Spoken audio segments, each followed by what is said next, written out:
اچھا کچھ لوگ کہتے ہیں جی ہمارے پاس دلیلیں ہیں، ہمارے پاس ثبوت ہے، ہم ایسے نہیں زبانیں کھولتے، ہمارے پاس ثبوت ہے۔ اچھا جی کاٹ ذرا ثبوت بار۔ انہوں نے کہا سب چلے گئے، تو پھر اس کا مطلب سب چلے گئے تھے؟ جب سب چلے گئے تھے تو کیوں نہیں گیا؟ شبلی نمانی کہتے ہیں علی ماتھا چوم کہتا اکفر تب بعد الایمان، ایمان کے بعد کافر ہو جاتا۔ اس کا مطلب جو گئے اب وہ مسلمان نہیں رہے، وہ کافر۔ نکالو کیا ثبوت ہے؟ مفتی منیب الرحمان صاحب نے فرمایا کہ یہ جو میدان چھوڑ کر بھاگے تھے یہ ان کی اجتہادی غلطی تھی۔ میں نے کہا مفتی صاحب مجھے آپ سے اختلاف ہے، اجتہاد وہاں ہوتا ہے جہاں نص نہ ہو، پیغمبر کھڑے تھے، بھاگنے کی گنجائش ہی نہیں ہے۔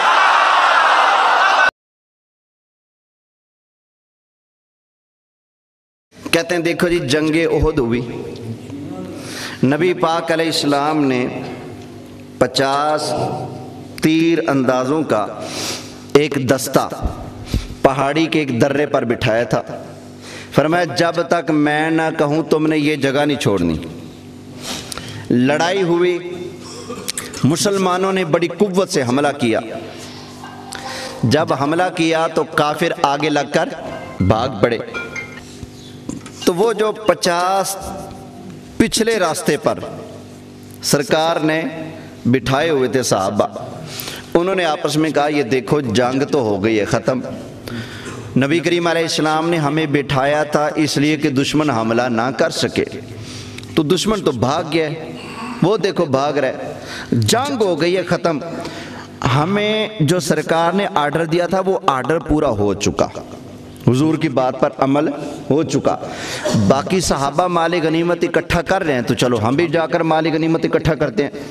لیکن حضرت عبداللہ بن جبیر اور 10 دیگر صحابہ انہوں نے کہا بھئی نا، ہمیں بس سرکار کا آرڈر ہے، سرکار نے فرمایا جب تک میں نہ کہوں تم نے یہ جگہ چھوڑنی، ہم تو یہیں پکے ہیں بھائی۔ باقیوں نے کہا بھئی سرکار کا آرڈر سار ماتھے پر، لیکن حضور کے آرڈر پر عمل ہو چکا ہے، بس اب چلتے ہیں ہم۔ تو وہ 50 میں سے 40 صحابہ اپنی عقل کو استعمال کرتے ہوئے کہ اب کام جو تھا وہ ہو چکا ہے، آرڈر پر عمل ہو چکا ہے، تو اب نیچے آ گئے، مال غنیمت اکٹھا کرنے لگے۔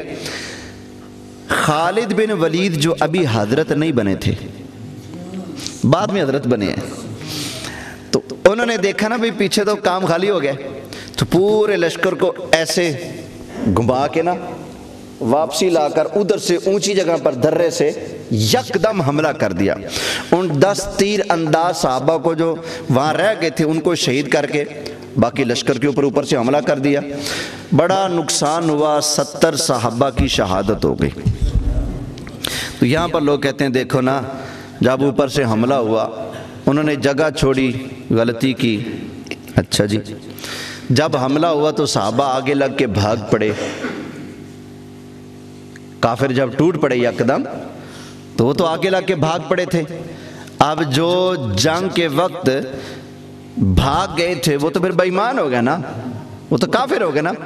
بے ایمان لوگ یہ دلیل دیتے ہیں، اب آئیے اس دلیل کی میں کھمب ٹھپ دیتا ہوں رب کا قرآن پڑھ کے سنا دوں، ان کی دلیل سمجھ آ گئی؟ کہتے ہیں جی وہ ہو گیا تو ایسے کافروں نے پلٹ کے حملہ کیا تو 70 صحابہ شہید ہو گئے، ان کا ذمہ دار کون ہے؟ انہوں نے غلطی کی تھی، یہ کیا تھا، وہ کیا تھا، تو اس وجہ سے ہم بولتے ہیں جنگ سے بھاگ گئے تھے، حضور وہی ہیں وہ بھاگے جا رہے ہیں، یہ تو کفر ہے۔ اچھا پہلے ایمانداری سے بتاؤ بھی جتنے بیٹھے ہیں باشعور ماشاءاللہ، یہ بتاؤ صحابہ کا مالک خالق پروردگار رب کون ہے؟ اونچی آواز سے بولو اللہ۔ ان کو پیدا کرنے والا کون ہے؟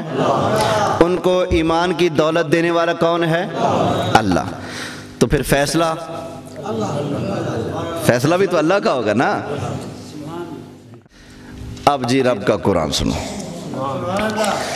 اللہ تعالیٰ نے ارشاد فرمایا ان الذین تولوا منکم یوم التقى الجمعان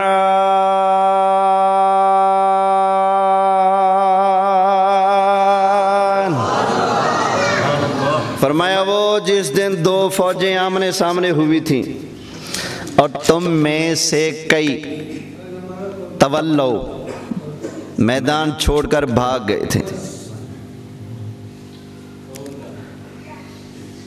تمہارے بعض کاموں میں شیطان نے سستی ڈلوا دی تھی، اس وجہ سے یہ کچھ ہو گیا تھا، تو یہ تم کر گئے تھے ایسا، تمہارا وہ عمل، پہلے اللہ نے عمل یاد کرایا، یہ ہوا تھا تم سے، یا اللہ بالکل ہوا تھا، اب بنے گا کیا؟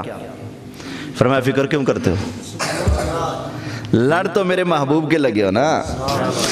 اللہ تعالیٰ نے ارشاد فرمایا وَلَقَدْ عَفَا اللَّهُ عَنْهُمْ، اوے میرے محبوب کے صحابہ، بے شک اللہ تعالیٰ نے احد کے اندر ہونے والی تمہاری غلطی کو معاف فرما دیا ہے۔ ایک جگہ پر اللہ تعالیٰ نے ارشاد فرمایا وَلَقَدْ عَفَا عَنْكُمْ، تو اے اللہ نے تمہیں بخش دیا ہے، معاف کر دیا ہے۔ یہ دو آیتیں ہو گئی احد کے بارے میں، اب تیسری آیت بھی سن لیں۔ اللہ نے معاف بھی کیا اور نبی پاک کو بھی حکم دیا سونیا تو بھی معاف کر دے۔ قرآن سناتا ہوں، اللہ تعالیٰ نے ارشاد فرمایا وَاعْفُ عَنْهُمْ وَاسْتَغْفِرْ لَهُمْ وَشَاوِرْهُمْ فِي الْأَمْرِ، حبیب پیارے اپنے ان غلاموں کو معاف بھی فرما دیں اور ہماری بارگاہ میں ہاتھ اٹھا کر اپنے غلاموں کے لیے بخشش کی دعا بھی مانگیں۔ وَشَاوِرْهُمْ فِي الْأَمْرِ، محبوب پیارے اپنے ان غلاموں کو خود سے دور نہ کیجئے، اپنے قیمتی مشوروں کے اندر بھی ان کو شامل فرمایا کریں۔ بھائی جب بات قرآن کے اندر آگئی ہم نے مانا ان سے خطا ہو گئی، لغزش ہوگی، غلطی ہو گئی، لیکن جب صحابہ کو پیدا کرنے والا رب جو ساری کائنات کا پروردگار ہے، اس اللہ تعالیٰ نے معاف فرما دیا اور بات بھی رب کے قرآن کے اندر آگئی۔ اب میں تیری بات کو پھینک کر رب کے قرآن کو سینے سے لگا کر اپنے بھائیوں کو رب کے قرآن کی بات سناتا ہوں۔ اللہ نے مصطفیٰ کے صحابہ کو معاف فرما دیا ہے۔ یہ کیا سنایا میں نے؟ قرآن حکیم